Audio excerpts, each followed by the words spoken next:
지난해 1일부터 단계적 일상 회복이 시작됐습니다. 다중이용시설의 시간 제한이 해제되고 사적 모임 허용 인원도 많이 늘어났습니다. 하지만 확진자 폭증 가능성에 대한 불안감과 평범한 일상을 향한 기대감이 엇갈리고 있는데요. 오늘 시사톡톡에서는 시험대에 오른 단계적 일상 회복이 언제 어디까지 가능할지 점검해보는 시간을 마련했습니다. 먼저 오늘 나와주신 두 분 패널 소개하겠습니다. 김정현 대구시 공공보건의료지원단장 모셨습니다. 어서 오십시오. 네, 반갑습니다. 김철섭 대구시 시민안전실장 모셨습니다. 어서 오십시오. 예, 반갑습니다. 네.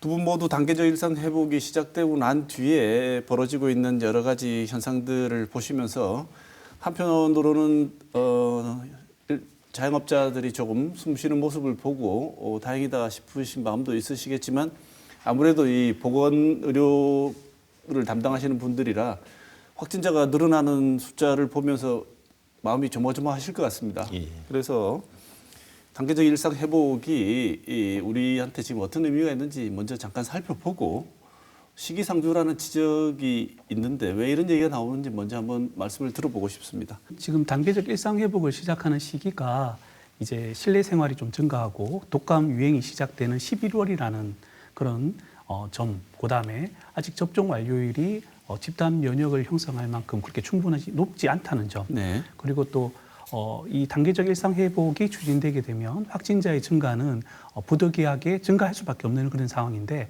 아직까지 충분하게 대비가 되어지지 않은 점, 이런 점들을 생각하면 사실 많은 어떤 그런 불안 요소가 있는 것은 사실입니다.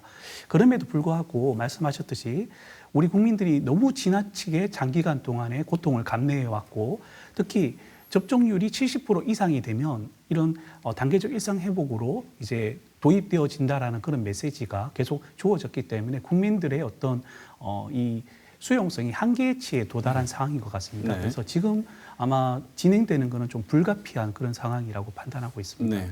실장님 보시기에도 조마조마하실 것 같은데 시의 기본적인 어떤 지금 일상 회복 시작되고 난 뒤에 상태는 어떻습니까?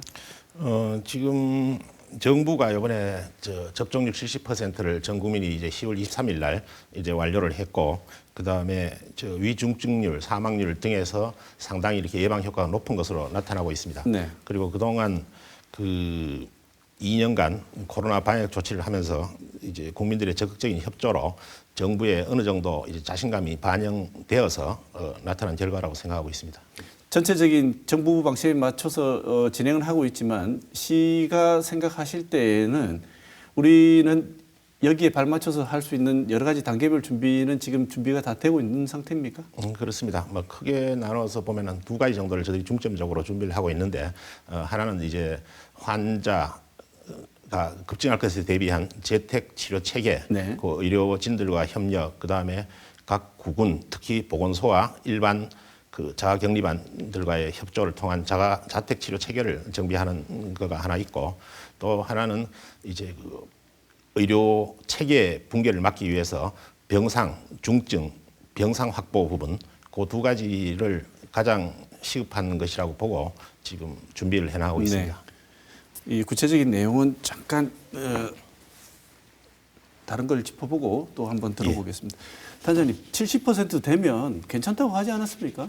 그 정도면 충분히 단계적 일상 회복 시작할 수 있다고 했는데 보도에 단장님 말씀하시는 걸 들으면 정부 당국이나 부처 내부에서도 자영업자들의 상황을 조금 더 심각하게 바라봐야 되는 쪽과 또 다른 것보다는 국민들의 건강과 이 방역에 충실해야 한다고 하는 의료진과 방역 당국자들의 시선이 약간씩은 차이가 있는 것 같아요. 네, 그렇습니다. 그런데 그 두 선이 타협한 지점이 70% 아니겠습니까? 그거는 좀 설명을 좀 드릴 필요가 네. 있을 것 같은데요. 저희가 이제 이 70%라는 이 의미는 특정 지역 사회에서 감염병이 이런 저절로 사라지게 되는, 그러니까 더 이상 전파할 수 있는 사람들이 없어서 자연 도태되어지는 그런 이제 면역을 가진 사람의 비율이 70%가 되면 이제 코로나19가 사라질 거다. 이거는 이제 처음에 지금 델타 바이러스가 우세종이 되기 이전에 이제 원래 코로나 바이러스일 때에 사실은 네. 나왔던 이 내용이 70%였습니다. 근데 지금 좀 상황이 좀 많이 바뀌었죠. 네. 그래서 70%가 사실은 이 달성된다고 해서 사실은 아까 말씀드린 집단 면역이 형성되는 거는 좀 아닙니다. 그래서 사실 이 수치보다는 조금 더 높이 올라가야지 집단 면역의 가능성이 있는데 현실적으로는 지금 여러 가지 상황들을 고려할 때 접종률을 높이는 것만으로 집단 면역을 달성하기는 좀 어렵다라고 좀 판단하는 그런 전문가들의 의견이 많습니다. 네, 그럼 여전히 위험한 상황이다라는 걸 국민들에게 계속 주지시킬 필요가 있다는 거군요. 네, 그렇습니다. 사실은 이 70%를 달성하고 단계적 일상 회복이 시작되고 난 뒤에 그냥 체감적으로 받아들이는 반응이 이제는 좀 일상 회복해도 되지 않겠냐, 안심을 해도 되지 않겠냐는 이런 반응들이 훨씬 많을 것 같은데 의료 관계자들이나 방역 당국자들이 보시기에는 전혀 그런 상황이 아니고 여전히 경각심을 가져야 되는 단계가 지금 접종률 70%인데 자영업자분들이나 이런 어려움을 생각할 때 어쩔 수 없이 우리가 감내하면서 위험을 감수하면서라도 진행할 수밖에 없는 상황이라는 걸 이해를 하실 필요가 있다는 거죠. 네, 그렇습니다. 네, 그러면 어쨌든 시작을 했습니다. 단계적 일상 회복이 시작이 되었는데요. 먼저 그 어떤 차이가 있는지 사실은 다들 정확하게 잘 모르시고 있을 것도 같은데 하도 그동안 우리가 이제 단계적 거리두기를 하면서 단계들이 많아가지고 헷갈리는 부분이 많은데요. 그래서 우리 실장님께 대구시가 이제 처음 시행하고 있는 일상 회복의 구체적인 내용들, 다중이용시설 시간 제한이라든지 사적 모임 허용 인원이라든지 어떤 변화가 있는지 대구시 적용 기준을 좀 소개를 해 주실까요?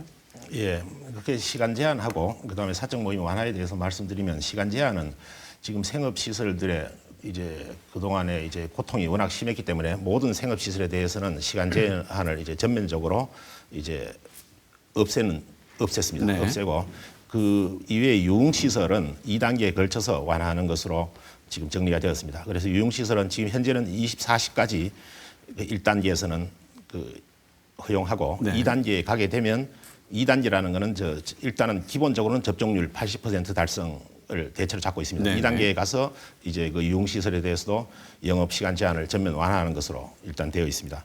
그다음에 사적 모임 완화는 수도권은 10명, 그다음에 비수도권은 12명까지 전면 허용을 했습니다. 네. 단 이제 그 실제로 전파의 위험이 상당히 높고 통제가 곤란한 식당, 카페 등에 대해서는 그 4명까지 비접종자는 4명까지 제한했습니다. 그래서 우리 대구 지역의 경우에는 12명까지 허용하되 식당, 카페에 대해서는 그 중에서 비접종자는 4명 이내로만 참여할 수 있도록 네. 일단 되었습니다. 네. 그다음에 지방의 자율성에 대해서 말씀드리면은 전국적으로 동일 기준을 적용합니다만은 지역의 이제 감염 유행 사항과 방역 역량을 고려해서 지방 자치단체가 이제 자율적으로 일정 부분 조치를 할 수 있도록 되어 있습니다. 네. 강화된 부분은 자유롭게 조금 더 강화된 조치를 할 수 있고 이제 완화의 경우에는 중앙 대책본부하고 사전에 협의해서 적절한 수준에서의 재량 범위 등을 결정해서 시행할 수 있도록 되어 있습니다. 네. 우리는 지금 다중이용시설이나 일반적인 유흥업소가 아닌 경우에는 영업시간이 사실은 전면 해제되었습니다. 해제됐고 그렇습니다. 모임도 12명이면 지금 접종률을 볼 때 12명이면 보통 모임 할 때 12명이면 어떤 회식도 그냥 다 가능할 것 같은데요. 네, 그렇습니다. 그래서 실질적인 제약이 거의 없어졌다고 보면 될 것 같습니다. 근데 방금 전에 실장님 말씀하실 때 1단계, 2단계 말씀을 주셨는데 일상 회복도 역시 또 참 복잡합니다. 3단계로 나눠져 있다고 하는데 이행 기간이 있고요. 평가 기간을 두고 이 각 이행 기간에 하고 어떻게 됐는지 평가를 하고 난 뒤에 다시 이제 넘어가기로 했는데 일단 단장님 이 3단계가 어떤 건지 짧게 설명을 좀 주시고 이 복잡한 이 이행 기간을 설정하고 단계별로 또 이렇게 나와 있는데 이게 장점일 수도 있지만 촘촘한 대책으로서의 장점일 수도 있지만 어떻게 보면 국민들을 오히려 더 헷갈리게 할 수도 있다는 이런 비판도 가능할 것 같은데 어떻게 생각하시는지 평가도 같이 좀 해주시죠. 예, 일단 정부에서 말씀하셨듯이 3단계에 걸쳐서 이 일상 회복을 추진하는 거로 되어져 있고 1단계는 기본적으로 영업시간 해제고 2단계는 이제 집단 모임에 대한 어떤 해제 완화, 그다음에 마지막이 사적 모임 완화로 되어져 있는 3단계가 진행이 되어집니다. 네. 그래서 사실 저희가 이때까지는 굉장히 강력한 사회적 거리 두기를 통해서 확진자의 증가하는 양상들을 억제해 왔기 때문에 이게 풀어졌을 때 과연 우리 지역사회에 얼마만큼의 확진자가 발생하고 얼마 정도의 사망자가 발생할지, 의료 체계에 대한 부담이 어느 정도가 될지, 여기에 대한 것은 사실은 아무도 알 수 없는 네. 그런 미지수의 단계입니다. 네. 그런 과정에서 단계적으로 이제 이 거리두기의 어떤 강도를 낮추어 가면서 과연 우리 의료 체계가 과연 붕괴되지 않고 버틸 수 있는 수준인가 아닌가, 이런 것들을 평가해서 가는 것들은 굉장히 바람직하다라고 볼 수가 있고, 네. 이런 과정은 적절하다고 볼 수가 있는데, 문제는 이제 그 기준에서 삼고 있는 것들이 이제 가장 중요한 것들이 중환자 입원 병상 가동률입니다. 그래서 이게 정부에서는 현재 지금 전국적으로 중환자 병상 가동률이 한 45% 정도 되는데, 이것을 이제 연말까지 한 10,000명 정도를 볼 수 있는 수준까지 늘리겠다라고 하고 있는데, 과연 이 중환자 확충 계획이 정부의 계획대로 될지, 그게 되지 않는다면 분모가 늘어나지 않기 때문에 중환자 수의 증가가 아마 이 가동률에 미치는 영향은 상당한 수준이 되어질 네. 거고, 그렇다면 이 중환자 확충 계획이 제대로 되어지지 않는다면 상당히 이제 이런 식의 고비를 맞을 수도 있겠다라는 우려가 들고요.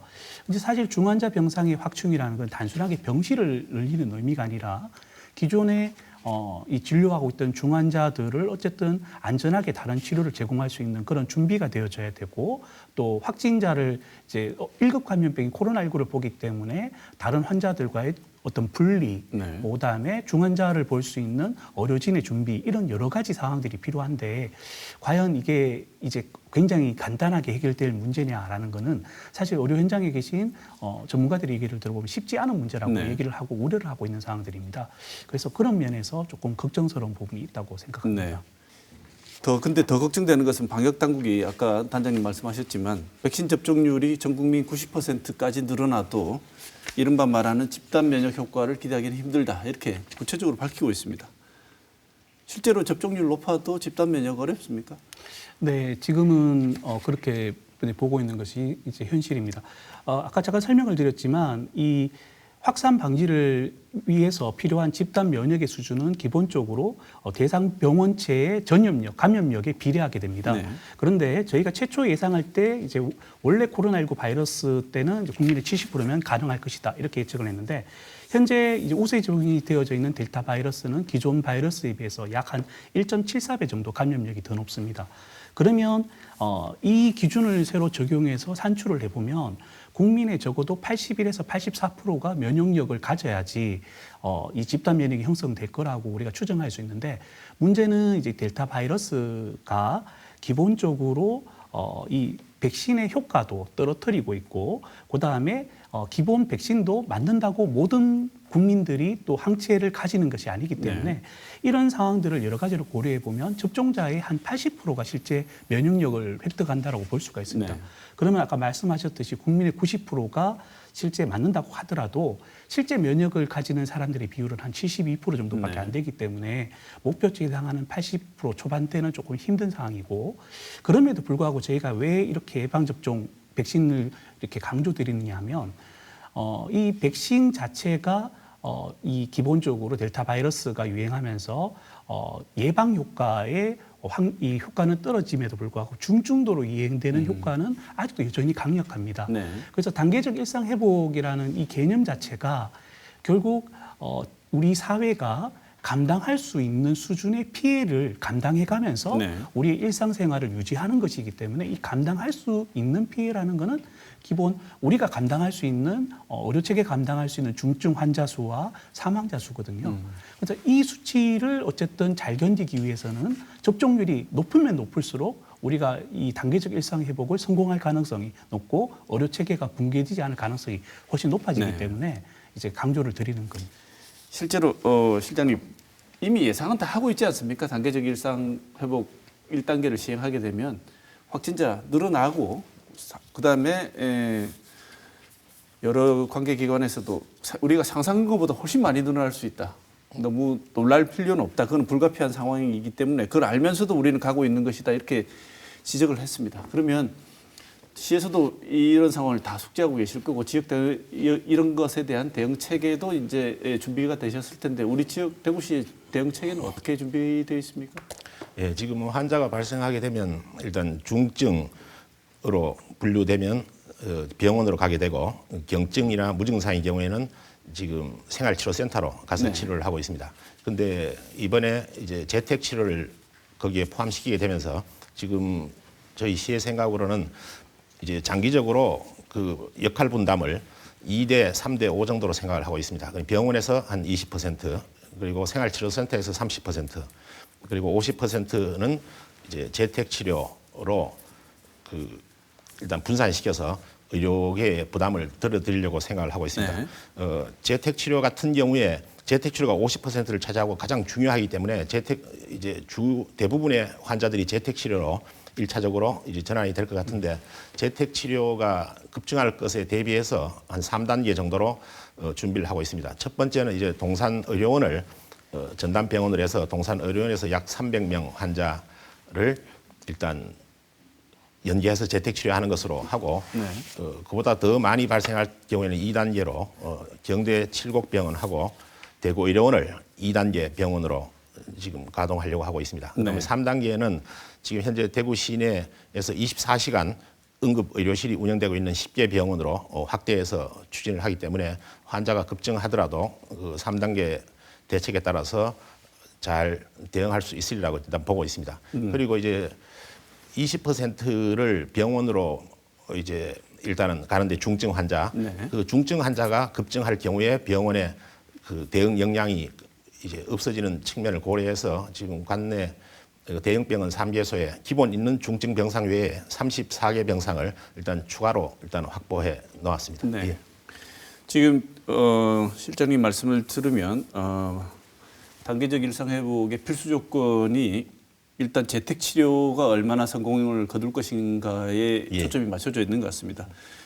이제 확진자 수가 늘어나는 건 불가피하고 그렇다고 해서 병원이 감당할 수 있는 범위가 정해져 있기 때문에 재택 치료가 얼마나 성공하느냐에 따라서 일상 회복이 성패를 가를 것으로 보이는데요. 단장님 보시기에는 지금 우리 실장님 말씀 주신 지역 대응 체계가 어느 정도 준비가 제대로 된 건지에 대해서 평가를 잠깐 주시고 네. 재택 치료가 왜 이렇게 지금 일상 회복 단계에서 중요한 위치를 점하고 있는지에 대한 설명을 좀 해주시죠. 일단 대구시에서 실장님께서 말씀해 주셨지만 지금 이번 주 화요일이었습니까? 지금 상급종합병원장님들 모시고 사실은 이제 이런 대구시의 대책을 논의하기 위한 회의를 이미 한 차례를 가졌었고요. 사실 확진자 폭증에 있었을 때 가장 문제가 되는 게 결국 이제 중환자 병상을 어떻게 확보하느냐의 문제입니다. 현재 이 대구시에서 갖고 있는 중환자 병상이 114병상으로 알고 있는데 이제 정부에서 지금 이 최대로 생각하고 있는 이제 이 의료 체계에서 준비하고 있는 한계치가 전국에 10,000명 정도 네. 확진자가 발생할 때에 대비해서 의료 시스템을 마련하겠다라는 그런 관점에서 보면 사실 이 중환자 병상은 지금보다는 조금 더 확보를 하셔야 될 것으로 보입니다. 그래서 아마 그럼에도 불구하고 저희가 조금 이제 시민분들에게 조금 좀 안심할 수 있도록 말씀드릴 수 있는 부분들은 저희가 작년 2월, 3월, 4월을 이런 시기를 거치면서 이 대구의 상급종합병원들, 민간과 공공의 상급종합병원들과 이제 지역의 이 병원들이 이제 감염병 전담병원으로 이제 참여하면서 이 관과 민 사이에 아주 이 끈끈한 협력 체계가 잘 구축이 되어져 있고 그 과정에서 지역의 어떤 병상 대비 계획이라든가 이런 거를 촘촘히 세워서 네. 저희가 잘 작동시켜 왔습니다. 그래서 작년 12월에 수도권에서 병상 부족 상태가 발생할 때도 지역에서는 굉장히 안정적으로 이 병상 관리가 가능했던 것처럼 지금 이제 이 단계적 일상 회복이 추진됨에 따라서 이제 중환자 병상이라든가 이런 병상의 부족 문제들은 또 아마 대구시가 지역의 병원들과 협조 체계를 잘 가동해서 준비할 수 있을 것이라고 기대를 하고 있습니다. 네. 이제 걱정하시는 부분을 한번 짚어봐야 될 것 같습니다. 재택 치료가 50%입니다. 사실은 이제는 반 이상을 맡겨놓겠다는 얘기거든요. 재택 치료라고 말은 했지만 많은 분들이 시민분들이 들으실 때는 어떻게 들으시냐면 알아서 치료로 듣습니다. 재택 치료가 집에서 알아서 치료해야 된다. 그래서 과연 이게 실효성이 있는가? 지금 재택 치료가 이렇게 50% 이상을 차지하는 치료법으로 등장하기 이전에도 집에서 치료하신 분들이 우리 지역 아니라도 일부 서울 지역에서 치료를 하시다가 돌아가신 분도 있으시고 적기에 대응을 못했다. 나중에 왜 돌아가셨는지를 봤더니 제때 필요한 시기에 의사들의 조언이라든지 이송이라든지 이런 부분이 적절하게 대응을 하지 못해서 응급 환자가 생겼을 때 정말 골든타임을 놓쳐서 사망에 이를 가능성이 실제로 사례가 있었기 때문에 더 우려를 하실 것 같은데 이런 우려는 잘 알고 계실 거라고 생각합니다. 단장님 보시기에 이런 우려들에 대해서 어떤 말씀을 주시고 싶으신지요? 지금 계속해서 이제 재택 치료의 중요성에 대해서도 계속해서 말씀을 하고 계시고 재택 치료 관리 대상자가 이제 대구에서 수백 명에 수천 명으로 늘어났을 때 발생할 수 있는 이런 응급 상황에서의 어떤 이 재택 치료의 실효성에 대해서 우려스러운 말씀을 해주셨는데 결국 사실 재택 치료는 대구에서 아직까지 저희가 제대로 시스템을 갖춰서 준비를 해보지 못한 부분이기 때문에 사실 아직은 그렇게 준비라든가 어떤 경험이 축적되지 못한 부분은 있습니다. 그럼에도 불구하고 재택 치료가 왜 중요하냐면 이 코로나19 특성 자체가 이제 대부분 80에서 85% 정도는 아주 경증 또는 무증상이기 때문에 네. 이런 부분들을 이제 의료 체계에서 감당하지 않아도 이제 되는 그런 시스템을 잘 구축해서 이분들의 생명도 보호하고 다른 주변 가족이나 이웃들에 대한 어떤 추가적인 확산도 방지할 수 있는 시스템을 구축하는 것들이 굉장히 우리가 단계적 일상 회복의 큰 키라고 핵심이라고 말씀드릴 수가 네. 있습니다. 그래서 일단 대구시에서도 이 재택 치료를 이제 바로 도입하는 것이 아니라 11월에는 약 한 30명, 1일 30명 정도로 소규모로 시작해서 시범 운영 과정을 거쳐서 어떤 문제점이 있는지를 점진적으로 계속해서 점검해서 보완해 가면서 단계적으로 50%까지 확충하겠다는 네. 것이고요. 실제 아까 전에 수도권의 사례를 말씀해 주셨는데 경기도의 운영 결과를 조금 저희가 이제 참고를 하고 있습니다. 경기도에서 올 3월부터 10월까지 이제 재택 치료를 위해서 홈케어 운영단을 운영했었고 이 당시에 한 4,580명 정도를 이제 관리를 했던 경험이 있습니다. 그 데이터를 좀 살펴보면 이 중에서 이제 4,580명 중에서 이 재택 치료 중에 생활치료센터로 이송되는 거는 한 0.9% 정도. 네. 그다음에 실제 전담병원으로 이송되는 거는 한 7.4% 정도고 나머지 분들은 대부분 충분히 잘 안전하게 재택 치료를 마치시고 이제 회복하셨습니다. 그런데 이때 경험들을 좀 살펴보면 저희가 이제 지역 사회에서 한 1,000명 정도의 재택 치료자가 관리될 때 과연 몇 명 정도가 응급이 생겨서 예를 들어서 전담병원이나 생활치료센터로 이송해야 되는지를 저희가 유추할 수가 있는데 네. 경기도 사례를 보면 한 1,000명 관리를 한다면 한 8.3명 정도의 응급 환자가 발생할 것으로 네. 이제 추정을 좀 하고 있고 이 8.3명 정도를 최소 예를 3,000명이라면 한 최소 3배 이상을 감당할 수 있는 한 30명 정도는 매일 감당할 수 있는 이런 네. 시스템을 대구시에서 좀 준비를 하셔야 될 것으로 네. 생각합니다. 네, 그러면 김철섭 실장님께 여쭤보겠습니다. 어떤 사람들이 재택 치료를 받고 또 어떤 사람들은 이런 재택 치료 대상에서 제외가 되는지 설명을 좀 주실까요? 예, 일단 재택 치료 대상자는 만 70세 미만의 무증상 경증 확진자 중에서 이제 그 두 가지를 체크를 합니다. 하나는 건강 상태, 네. 또 하나는 이제 그 주거 환경 및 감염 요인 이런 것들을 다 파악해서 의료 전문가의 판단하에 재택 치료를 할 것이냐 안 할 것이냐 일단 구별을 하게 됩니다. 네. 가장 기본적으로는 본인의 희망이 중요합니다.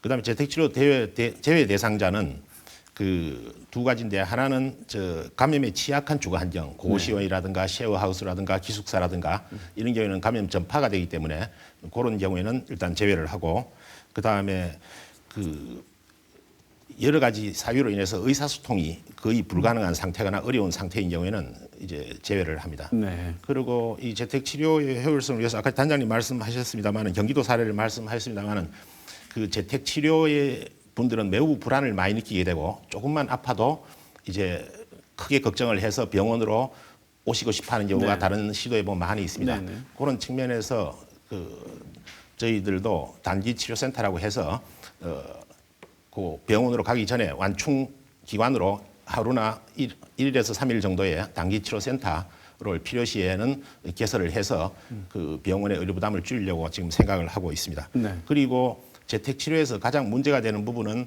보건소는 건강 관리를 담당하고 그다음에 일반 안전팀이나 이런 데서 이제 자가격리를 관리하는데 그 중간에 가장 문제가 되는 것이 이송의 문제가 있습니다. 네. 그래서 일본이나 우리나라의 사례도 보면 이송이 제대로 안 돼서 중간에 사망하시거나 하는 경우가 많아서 저희 대구시에서 조만간 그 건강관리팀하고 그다음에 격리팀 사이에 이송 전담팀을 별도로 구성해서 그런 상황이 발생하지 않도록 하려고 생각하고 있습니다. 네.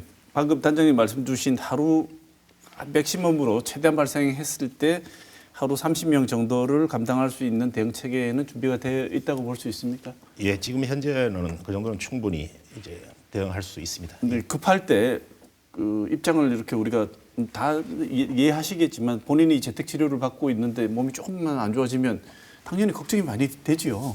그러니까 그런 걱정이 되는 사람이 시에다가 아니면 어떤 창구에다가 요청을 했을 때 본인이 즉각적인 보살핌을 받고 있다, 그 보살핌을 줄 수 있다는 이런 확신이 없으면 예.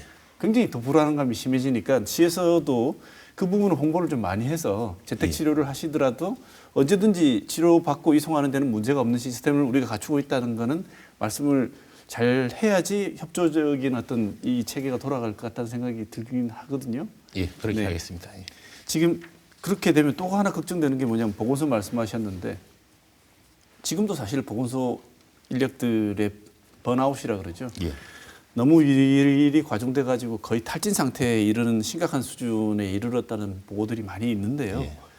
이제는 이제 이분들까지 챙겨야 하지 않습니까? 예. 재택 치료하시는 분들까지. 그럼 당연히 엄청나게 이 업무 부담이 가중이 되고 인력들이 그 업무를 할 수 있는 한계에 봉착하게 될 텐데 이 문제는 어떻게 해소하실 생각이신지요? 보건소는 작년에 이제 코로나가 이제 많이 발생하고 난 이후에 인력 충원을 일단 기본적으로는 좀 했습니다. 그러니까 작년 2월 이후로 한 232명 정도를 충원했는데 그중에 한 83명 정도는 의료계통, 간호직하고 의료계통 인력이고 나머지는 일반직 인력을 일단 충원을 했습니다. 그리고 지금 앞으로 재택치료를 하게 되면은 실제적으로 건강관리반 보건소의 업무 부하가 엄청나게 걸리는 문제가 있어서 네. 일단은 자가격리반은 보건소 인력을 활용하지 말고 일반 부서 인력을 활용하도록 했고 그다음에 건강관리반 인력도 최대한 보건소 인력을 적게 배치하도록 일단 했습니다. 그리고 향후에 이송 전담팀 그다음에 또 가장 중요한 것이 이제 건강 키트라든가 각종 물품을 이렇게 전달해 주는 일이 있는데 네. 그것은 보건소의 업무 부담을 지우지 않고 일반 부서에서 처리할 수 있도록 그래 타 부서의 인력 지원이라든가 일부 업무는 또 민간에 위탁한다든지 그런 걸 지금 현재 검토를 하고 있습니다. 네. 자, 이제는 일단 시작한 이 단계적 일상 회복을 지속하기 위한 우리 노력도 어떤 게 필요한지 점검을 한번 해보고 토론을 마치도록 하겠습니다. 백신 접종은 불가피한 선택이고 백신 접종만이 중환자로 전환되는 것을 막아서 우리가 감당할 수 있는 범위 내에서 백신 코로나의 환자 발생을 통제할 수 있다고 말씀을 주셨는데 실장님 근데 우리가 다른 지역에 비해서 백신 접종률이 좀 낮지 않습니까? 예. 이 문제는 어떻게 하시겠습니까? 지금 현재 저들이 전국적으로 보면 12월 23일 날 그 2차 백신 접종 완료율 70%를 넘어섰고 우리 대구시 같은 경우에는 10월 29일 날 70%를 완료해서 지금은 한 73% 정도 네. 도달해 있는 상태입니다. 그리고 12월 말쯤 안으로 전국적으로 80%를 달성할 것으로 예상을 하고 있습니다. 우리 지역이 약간 낮은 측면이 있어서 저들 입장에서는 그 접종률을 높이기 위해서 여러 가지 이제 방안을 강구하고 있습니다.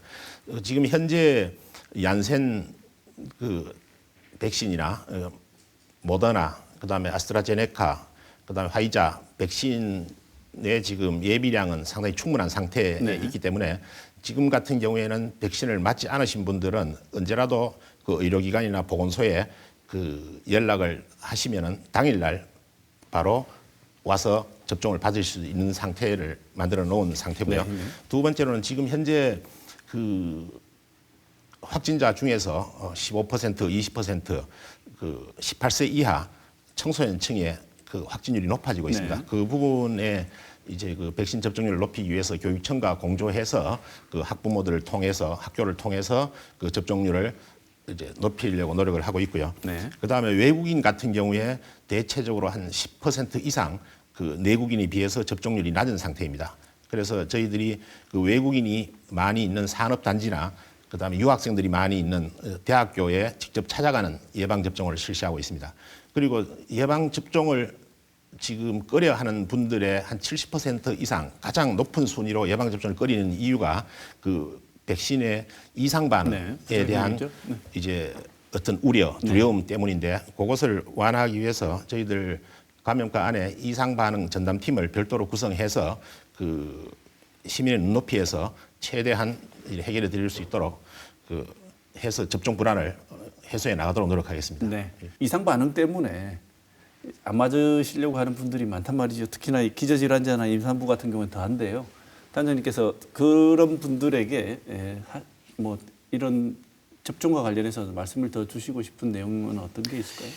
예, 사실 기저질환자가 사실은 이제 코로나19에 감염이 되어졌을 때 다른 분들에 비해서 치명률이 높다라는 부분은 이미 많이 알려져 있는 내용이고요. 실제 임산부 같은 경우에도 이제 이 나머지 임신이 아닌 분들에 비해서 이 위중증으로 진행될 비율이 한 6배 정도나 높습니다. 그래서 혹시 이제 실제 이런 분들일수록 사실은 다른 분들에 비해서 접종을 우선적으로 하셔야 될 고위험군이라는 말씀을 드리고요. 특히 임신부인 경우에 사실 접종을 맞으면 본인이나 태아에게 어떤 이 위험하지 않을까 이런 우려가 있는데 실제 임신부에 대해서 접종을 이미 시행했던 국가들에서 따르면 임신부나 아니면 임신하지 않은 접종자나 사실은 이상 반응의 발생률은 거의 동일합니다. 네. 동일하고 기본적으로 코로나19 백신 자체가 우리가 생백신이라고 이야기하는 살아있는 바이러스를 약독화시켜서 넣는 그런 형태가 아니기 때문에 임산부나 태아에게 이 감염을 일으키지는 않습니다. 그렇기 네. 때문에 너무 걱정하지 않으셔도 되고 사실 조금 더 말씀드리고 싶은 부분은 지금 현재 발생하고 있는 유행 역학조사 결과들을 보면 대부분들이 미접종자 또는 접종을 맞으신 후에 일정 시간이 지나신 분들에게서 돌파 감염이 네. 발생하고 있는데 이 단계적 일상 회복이 이제 추진되면 될수록 결국 이런 피해들은 미접종자나 이런 그 고위험군에게 집중될 수밖에 네. 없습니다. 그래서 이분들이 앞으로 더 큰 피해를 받으실 가능성이 높기 때문에 오히려 본인들을 보호하기 위해서도 또 사회적으로도 어떤 이익을 위해서 맞으실 필요가 있다고 말씀드리겠습니다. 네. 단계적 일상 회복 단계에서 진행하는 방역은 미접종자들에게 절대적으로 불리한 환경을 정부가 선언하고 시작하는 거기 때문에 반드시 접종을 하시는 게 본인들의 피해를 막기 위해서도 굉장히 중요한 부분이라는 말씀을 주셨습니다. 실장님께 짧게 이거 하나만 여쭤보겠습니다. 목욕탕, 헬스장, 노래방 여기서 백신 패스 하겠다고 했습니다. 근데 또 일부 분들은 오히려 이게 더 위험에 노출시킬 가능성이 크다. 왜냐하면 업주가 일일이 그걸 확인을 하지 않고 진행을 하게 되면 오히려 밀폐된 공간에서 백신 패스라는 이름으로 안심하고 들어갔던 사람들이 무방비로 노출되게 되는 위험성이 걱정된다. 이런 지적들도 있습니다. 예. 실장님 이 문제는 어떻게 보고 계십니까? 백신 패스 문제는 이제 지금까지의 정부에서 지금까지의 이제 확진자율 그다음 위험도 여러 가지를 평가해서 일단 하긴 했는데 그 당사자들 입장에서는 여러 가지 어려운 점이 많은 걸 알고 있습니다. 그래서 그거는 앞으로 향후 이 제도를 추진해 가면서 그 확진율이 떨어지고 위험도 낮아지면 그것은 좀 완화될 수 있다고 보고 있습니다. 그리고 그 부분에 있어서 지금 관리가 어려운 가장 중요한 문제는 지금 백신 접종률 다음으로는 이제 접종 확인이 중요한데 네. 접종 확인은 3가지 방법이 있습니다. 질병청에서 하는 쿱 앱이 하나 있고 또 하나는 신분증 뒤에 스티커를 붙이는 게 있고요. 또 마지막으로는 종이 증명서, 보건소나 병원에서 발급하는 종이 증명서가 있는데 이제 일단은 쿱 그 활용도를 높여야 그 업주나 그다음에 이용자들 간의 분쟁이 줄어들 것으로 되어서 쿱 활용도를 높이기 위해서 지금 현재 그 어르신 분들을 위한 그 복지기관에서의 그 쿱 활용 방법 교육을 실시하고 있고, 그다음에 교육청과 협조해서 그 학생들, 청소년들에 대해서도 쿱 그 활용 교육을 지금 하고 있습니다. 그리고 이제 종이 증명서를 발급받기가 어렵고 종이 증명서 소지나 이런 데 여러 가지 애로가 있는 점은 지금 현재 향후에 12월 중으로 PCR 음성이 나온 분, 그다음에 완치자, 예외자 등은 지금 현재는 종이 증명서밖에 안 되는데 그거는 12월 중으로 정부하고 지자체가 협조해서 그것도 앱으로 이제 처리할 수 있도록 이제 준비를 하고 있습니다. 네. 앞서 짧게 말씀을 주셨습니다만 정말 그런 일은 일어나지 않아야 할 텐데요. 많은 의료 전문가들은 실제로 현실적으로 걱정을 하고 계신 부분이 환자가 5천 명에 빨리 이르고 중증 환자 병상 가동률이 정부가 설정하고 있는 대로 75%에 이르면 긴급하게 지금 우리가 그나마 짧게 누리고 있는 이런 단계적 일상 회복마저도 중지시킬 수 있다고 미리 얘기하고 있습니다.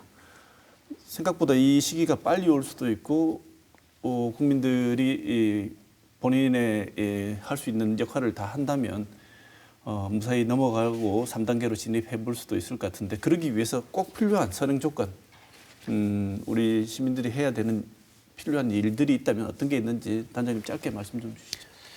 예, 뭐 일단 이제 이 정부가 사실은 이런 단계적 일상 회복에 있을 시행하는 순간부터 확진자 증가, 그다음에 중환자실 병실의 어떤 부족, 사망자 증가는 이제 어느 정도 예측이 되어져 있는 상황들입니다. 그러면 정부가 국민들에게 우리가 이제 우리 사회가 감당할 수 있는 피해의 규모가 어느 정도고 어느 정도 수준이 되어질 때까지는 우리가 버틸 수 있고 이걸 넘어가면 우리가 힘들다라는 명확한 메시지를 줘야 되고 국민들은 오히려 그런 메시지를 받고 그 수준이 안 넘어가기 위해서 개인적인 방역의 수칙이라든가 어떤 접종이라든가 이런 부분에서 이런 우리 공동체를 위해서 협조하는 이런 체계가 돼야 됩니다.